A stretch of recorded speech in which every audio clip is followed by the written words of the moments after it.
നമസ്കാരം. Raft of ഫുട്ബോളിലേക്ക് അവർക്കും സ്വാഗതം. ഫൈനലിസിമ കാത്തിരിക്കുകയാണ് ഫുട്ബോൾ ലോകം. യൂറോപ്യൻ ചാമ്പ്യന്മാരായ സ്പെയിനും ലാറ്റിൻ അമേരിക്കൻ ചാമ്പ്യന്മാരായ അർജന്റീനയും തമ്മിൽ ഏറ്റുമുട്ടുമ്പോൾ അതൊരു തീ പറക്കുന്ന പോരാട്ടമായിരിക്കുമെന്ന കാര്യത്തിൽ തർക്കമേയില്ല. ഇപ്പോൾ ഒഫീഷ്യൽ പ്രഖ്യാപനം വന്നിരിക്കുകയാണ്.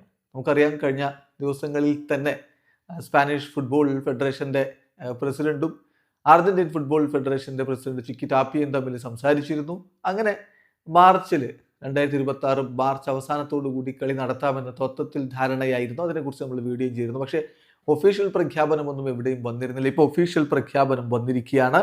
കോൺമെബോൾ ഒഫീഷ്യലി ഈ ഒരു മത്സരം ഇപ്പോൾ അവരുടെ ഒഫീഷ്യൽ മത്സരങ്ങളുടെ ലിസ്റ്റിൽ ഉൾപ്പെടുത്തിയിട്ടുണ്ട്. അതും പ്രധാനപ്പെട്ട കാര്യമാണ്. കഴിഞ്ഞ തവണത്തെ കോപ്പ അമേരിക്ക, കഴിഞ്ഞ തവണത്തെ ഫൈനലിസിമയൊക്കെ പലരും അതൊരു ഒഫീഷ്യൽ മത്സരമല്ലല്ലോ എന്നൊക്കെ പറയാറുണ്ടായിരുന്നു. എന്നാൽ ഇപ്പോൾ ഇതാ ഒഫീഷ്യലായിട്ട് തന്നെ കോൺമെബോൾ അവരുടെ മത്സരങ്ങളുടെ ഷെഡ്യൂളിൽ ഉൾപ്പെടുത്തിയിരിക്കുന്നു ഈ ഒരു പോരാട്ടം, ഫൈനലിസിമ പോരാട്ടം. ഏതായാലും 2026 അവരുടെ മത്സരങ്ങളുടെ ലിസ്റ്റ് പുറത്തുവിട്ടിരിക്കുകയാണ് കോൺമെബോൾ.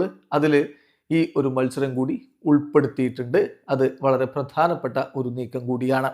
കളി എപ്പോൾ നടക്കും എന്നുള്ളതിന് ഇനിയും കൃത്യമായിട്ടുള്ളൊരു ഡേറ്റും വെന്യൂവും തീരുമാനിക്കേണ്ടതുണ്ട്. തത്വത്തിൽ തീരുമാനിച്ചിരിക്കുന്നത് മാർച്ച് 3ാമത്തെ വീക്കിൽ നടത്താനാണ്. 2026 മാർച്ച് 3rd വീക്ക് എന്ന് പറയുമ്പോൾ ആ സമയത്തെ ഫിഫ ഡേറ്റ് മാർച്ച് 17 മുതൽ മാർച്ച് 25 വരെയുള്ള ദിവസങ്ങളിൽ ഒന്നിൽ ഈ കളി നടത്താനാണ് ഇപ്പോൾ തീരുമാനിച്ചിരിക്കുന്നത്. വേൾഡ് കപ്പിന് അപ്പോൾ 2 മാസം മാത്രമേ ബാക്കി ഉണ്ടാവുകയുള്ളൂ എന്ന കാര്യം കൂടി ശ്രദ്ധിക്കുക. അതേസമയം മറ്റൊരു പ്രധാനപ്പെട്ട കാര്യം കൂടി ഇവിടെയുണ്ട്. നിലവിൽ സ്പെയിനിൻ്റെ വേൾഡ് കപ്പ് ക്വാളിഫയർ മത്സരങ്ങൾ നടക്കാനിരിക്കുന്നു. തുർക്കിയും ജോർജിയയും ബൾഗേറിയയുമാണ് അവരുടെ ഗ്രൂപ്പിലുള്ളത്. ആ ഗ്രൂപ്പിൽ നിന്ന് അവർ നേരിട്ട് യോഗ്യത നേടിയില്ലെങ്കിൽ, വേൾഡ് കപ്പിന് യോഗ്യത നേടിയില്ലെങ്കിൽ പിന്നെ പ്ലേ ഓഫ് കളിക്കേണ്ടി വരും.